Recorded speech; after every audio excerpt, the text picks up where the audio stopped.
Hello दोस्तों, आज हम उस शख्स के बारे में बात करेंगे जिसे मार्शल आर्ट का बादशाह कहा जाता था। ब्रूस ली मार्शल आर्ट्स की दुनिया का ऐसा नाम है जिसे किसी परिचय की आवश्यकता नहीं है। उनकी जिंदगी एक प्रेरणा है, न केवल मार्शल आर्ट्स के प्रेमियों के लिए बल्कि हर उस व्यक्ति के लिए जो अपने सपनों को सच करना चाहता है। ब्रूस ली का जन्म 27 नवंबर 1940 को सैन फ्रांसिस्को कैलिफोर्निया में हुआ था।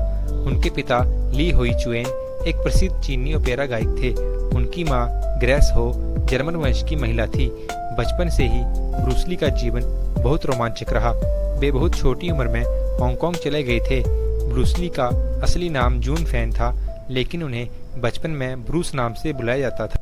हांगकांग में उन्होंने अपनी प्रारंभिक शिक्षा पूरी की और बचपन से ही मार्शल आर्ट में अपनी रुचि दिखाई। ब्रूस ली ने मार्शल आर्ट की शिक्षा 13 वर्ष की आयु में विंग चुन के गुरु यिप मैन से ली थी। यिप मैन ने ब्रूस ली को मार्शल आर्ट के गहरे सिद्धांत और अनुशासन का ज्ञान दिया, जो कि बाद में ब्रूस ली की कला और जीवन का अभिन्न हिस्सा बना। ब्रूस ली ने बचपन से ही फिल्मी करियर की शुरुआत कर दी थी। उनकी पहली फिल्म गोल्डन गेट गर्ल थी, जिसमें उन्होंने एक बच्चे का किरदार निभाया। इसके बाद उन्होंने कई हांगकांग फिल्मों में काम किया। 18 वर्ष की आयु में ब्रूस ने अमेरिका जाने का फैसला किया और वहां की यूनिवर्सिटी में वॉशिंगटन में दाखिला लिया। अमेरिका में उन्होंने पढ़ाई के साथ साथ मार्शल आर्ट सिखाने का काम शुरू किया और वहां पर उन्होंने अपनी शैली जीत कुंडो विकसित की। 1964 में ब्रूस ली की मुलाकात लिंडा एमरी से हुई और ब्रूस ली उनको अपना दिल दे बैठे और कुछ समय बाद दोनों ने शादी कर ली। उनके 2 बच्चे हुए, ब्रैडन ली और शैनन ली। ब्रूस ली ने हॉलीवुड में भी अपनी पहचान बनाई। उन्होंने TV show the green hornet में कैटो का किरदार निभाया। ब्रूस ली ने अपनी फिल्मों के माध्यम से मार्शल आर्ट्स को अंतर्राष्ट्रीय स्तर पर लोकप्रिय बनाया।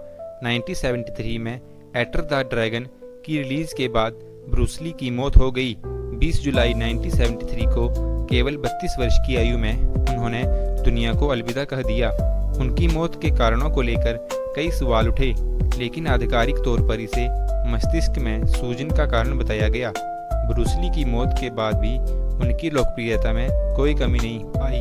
उनके जीवन शैली और मार्शल आर्ट्स की तकनीकें आज भी लाखों लोगों की प्रेरणा हैं।